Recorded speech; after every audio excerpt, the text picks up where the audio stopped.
Let's take a deeper look at the input action asset now. I've got my player selected and the player input, and I'm just going to double click on the action map. You could also go to the assets root folder and just double click on it here. It's actually the input actions asset that has the action maps in it.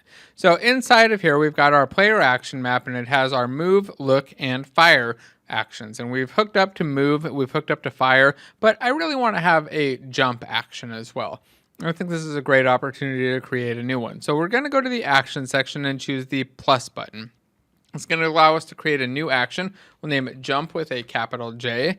And then underneath the action, we need to add some bindings. So by default, it's going to have this blank no binding. And what we can do is click down here, click on it, and go to this path section and start searching.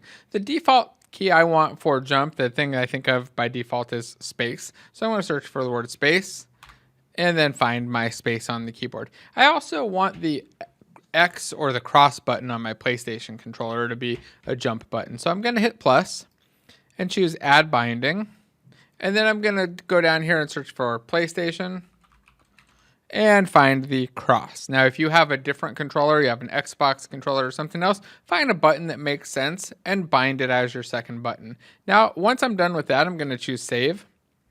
Save the asset. That's going to update this Alien Blaster input actions file. I'll close this window, and then we'll go back to our player, open up that player script, and in the spots where we looked for fire, let's look for jump instead, because that's what our action should be. So I'll put jump there and jump right here on 65 and 74. I'll minimize, and then we'll go back into Unity. And now I expect that instead of the right trigger being my jump and left click, it's going to be space and the X button on my controller. Let's hit play and see if that's the case. I totally expect it to be, though. So we run around. Oh, it's nice and slippery. I can jump with the space key, and I should be able to, jump with the X. And the right trigger no longer does the jumping, because that's doing firing for when we add in something for our player to actually fire. So let's stop playing and say that we've added a jump action in Plastic SCM. The added jump action and bound player to it. And we'll check in our changes.